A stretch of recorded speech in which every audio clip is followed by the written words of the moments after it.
আগামী 24 জুলাই অনুষ্ঠিত এইচএসসি ও সমমানের পরীক্ষার স্থগিত করা হয়েছে।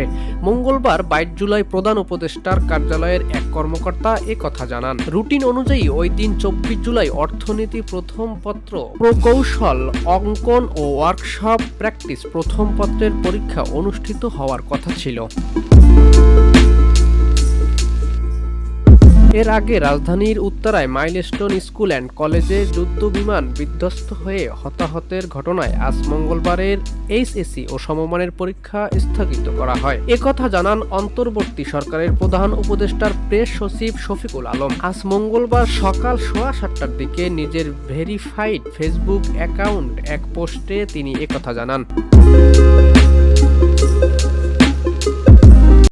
আপনি কি প্রবাসে গিয়ে স্বাবলম্বী হতে চান? পূর্বে বুকিংকৃত বিমানের টিকিট পরিবর্তন করতে চান, অথবা ট্যুরিস্ট ভিসার মাধ্যমে এই সুন্দর পৃথিবী ঘুরে দেখার স্বপ্ন দেখছেন?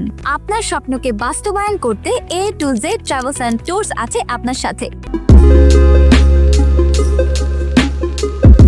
রুটিন অনুযায়ী আজ মঙ্গলবার 22 জুলাই রসায়ন দ্বিতীয় পত্র, ইসলামের ইতিহাস ও সংস্কৃতি দ্বিতীয় পত্র, মানবিক শাখা ইতিহাস দ্বিতীয় পত্র, গৃহ ব্যবস্থাপনা ও পারিবারিক জীবন দ্বিতীয় পত্র, উৎপাদন ব্যবস্থাপনা ও বিপণন দ্বিতীয় পত্রের পরীক্ষা ছিল।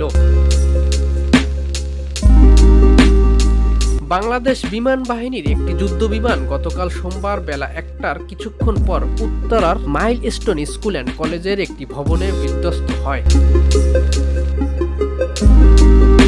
আইএসপিআর জানিয়েছে এ ঘটনায় অন্তত 31 জন নিহত হয়েছেন। এ ঘটনায় আহত হয়েছেন 1.5 শতাধিক। মাইলস্টোনের ক্যাম্পাসে বিমান বিধ্বস্ত হয়ে হতাহতের ঘটনায় মঙ্গলবার 22 জুলাই একদিনের রাষ্ট্রীয় শোক ঘোষণা করা হয়েছে। Atiar Rahman, 26 TV desk.